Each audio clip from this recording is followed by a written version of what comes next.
13 mitrailleuses, 4 moteurs et une soute capable d'emporter des tonnes de bombes très loin derrière les lignes ennemies. Le B-17 avait tout pour impressionner. Pendant la Seconde Guerre mondiale, les Alliés l'utilisent comme bombardier lourd, pensé pour frapper à haute altitude les usines, les villes et les objectifs stratégiques. Sa carcasse encaisse des dégâts terribles. Son surnom, forteresse volante, n'est pas volé. Mais pour les hommes enfermés dedans, la légende avait un autre visage. Chaque mission pouvait devenir un aller-retour en enfer, avec le retour comme simple hypothèse. Dans cet épisode, on va suivre ce que ces équipages affrontaient vraiment. Le froid, le manque d'oxygène, la défense allemande, les chasseurs, et cette peur permanente qui accompagnait des missions presque suicidaires. Quand le B-17 apparaît dans la guerre, c'est une merveille technique pour son époque. L'appareil dépasse nettement beaucoup d'avions de son temps, par la taille comme par les capacités. Pourtant, à bord, rien ne ressemble au confort. Certains postes sont même franchement cauchemardesques.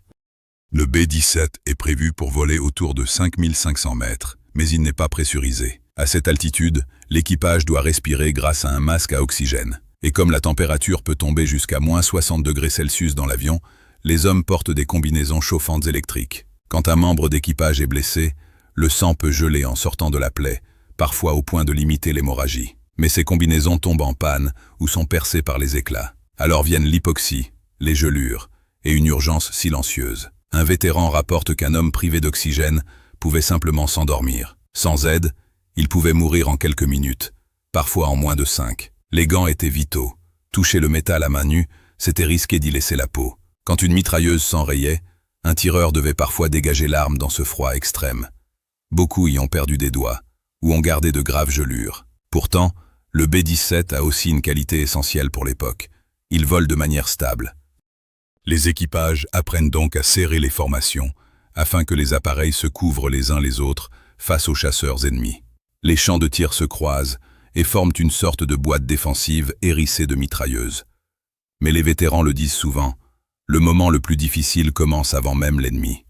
Il faut d'abord réussir à se mettre en formation, avec des dizaines d'avions qui décollent à 30 secondes d'intervalle. Pendant qu'un bombardier quitte à peine le bout de la piste, le suivant pousse déjà ses moteurs derrière lui. Même l'entraînement au vol en formation coûte très cher. Le texte évoque 2800 aviateurs perdus dans des accidents. Une fois en opération, le danger principal vient bien sûr de la défense anti-aérienne allemande. Mais certains postes du B-17 restent terrifiants même avant le premier tir ennemi. Pour comprendre pourquoi, il faut commencer par la flak. Les défenses allemandes sont redoutablement efficaces pendant la guerre, et leurs canons, comme leurs pilotes de chasse, expliquent une partie des B-17 qui ne rentrent pas. Le canon allemand de 88 mm est connu pour sa précision et sa puissance destructrice, y compris contre des chars. Il peut envoyer ses obus jusqu'à environ 9000 mètres, largement dans la zone où évoluent les bombardiers. Ces pièces sont massées autour des cibles importantes, grandes usines, villes cruciales, points que les bombardiers doivent frapper. Les obus de flak explosent à une altitude réglée d'avance, puis projettent des éclats sur une large zone. Un coup direct est catastrophique.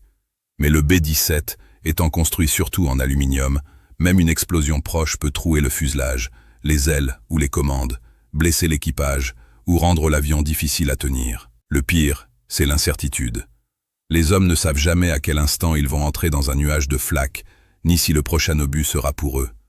Ils voient des appareils amis touchés, tomber, parfois exploser en plein ciel si les bombes ou le carburant prennent. Et quand aucun parachute ne s'ouvre, la scène reste imprimée. Puis une autre menace arrive, souvent plus directe encore, les chasseurs allemands. Des chasseurs comme le Messerschmitt Bf-109 et le Focke-Wulf FV-190 sont alertés par les stations radars, puis envoyés intercepter les formations. Ils attaquent souvent par vagues coordonnées. De face, ils visent le cockpit et les moteurs. Par l'arrière ou par les côtés, ils cherchent les angles morts. Leur armement mêle des canons de 20 ou 30 mm et des mitrailleuses de 7,92 ou 13 mm. Pour un B-17, ces calibres font des ravages. Au début, les Alliés pensent que les 13 mitrailleuses du bombardier suffisent à le protéger, sans escorte permanente. La réalité corrige vite cette idée. Les chasseurs alliés chargés de couvrir les formations n'ont pas toujours le même rayon d'action que les bombardiers. Ils ne peuvent donc pas les accompagner sur tout le trajet. Plus tard, des chasseurs à long rayon d'action comme le P-51 Mustang escortent les raids plus loin, et les pertes baissent nettement. Reste à voir où se trouvent les hommes dans cette machine. Le cockpit est étroit, bas de plafond, au point qu'il faut parfois ramper dans l'avion. 10 membres d'équipage y travaillent, engoncés dans les combinaisons épaisses, les masques à oxygène, les gilets par éclat, les casques et les parachutes sanglés pour être saisis vite.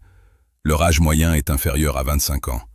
Le texte donne une mortalité d'environ 20%, soit 50 fois celle de l'infanterie en Europe et 10 fois celle de l'infanterie dans le Pacifique. À l'arrière, le mitrailleur de queue protège les 6 heures de l'appareil, presque à genoux, posé sur une sorte de selle de vélo scié, coincé dans un espace minuscule. Mais beaucoup considèrent que le poste le plus dur est celui des mitrailleurs latéraux. Ils servent 2 mitrailleuses de calibre 12,7 mm, montées aux fenêtres de chaque côté du fuselage, dans un espace très réduit. Contrairement à d'autres, ils n'ont pas vraiment de siège. Ils restent debout ou à genoux, appuyés sur leurs armes pour viser et tirer. Les fenêtres latérales restent ouvertes pour offrir un large champ de tir, ce qui laisse entrer un froid brutal. Leur protection contre les tirs ennemis est presque inexistante. En cas de collision ou lors d'un atterrissage avec le train endommagé, ils peuvent être écrasés. Viennent ensuite les tireurs de tourelles supérieures et de tourelles ventrales, eux aussi armés de 2 mitrailleuses de calibre 12,7 mm.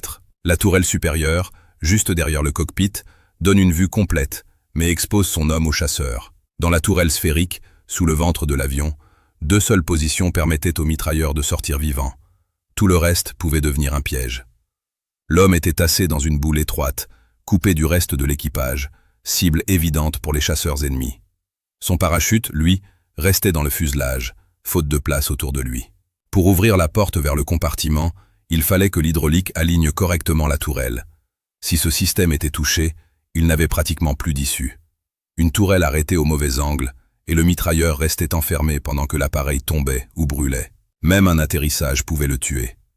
Si le train ne sortait pas, et qu'il n'avait pas évacué, le poids de l'avion l'écrasait contre la piste. Et ce scénario n'avait rien de théorique. À bord du B-17 Flying Fortress, les mitrailleurs n'étaient qu'une partie de la machine humaine. Pilotes, copilotes, navigateurs, bombardiers et opérateurs radio devaient tenir ensemble, presque à la seconde. Quand l'avion encaissait un coup mais répondait encore, l'équipage faisait vite le bilan. Si le contrôle restait possible, on tentait de rentrer à la base, ou au moins de gagner des lignes amies pour se poser en catastrophe. Beaucoup n'y parvenaient pas et finissaient en mer. Certains revenaient pourtant sur 2 moteurs sur 4, alors que l'appareil n'était pas fait pour ça.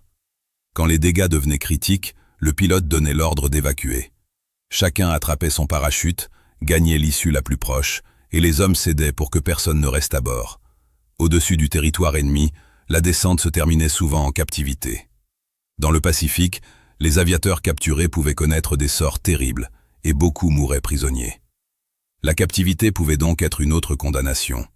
La mer, elle, ne pardonnait presque jamais si les secours n'arrivaient pas très vite. Des opérations de sauvetage aéromaritime existaient, mais tous les équipages abattus n'étaient pas repérés à temps. Et parfois, il n'y avait même pas de fenêtre pour sauter. Un impact direct pouvait embraser le carburant ou les bombes, ou laisser l'avion si ravagé qu'il plongeait trop vite. Pour ces missions menées par des aviateurs d'un courage rare, on pourra revenir plus en détail dans de prochains épisodes.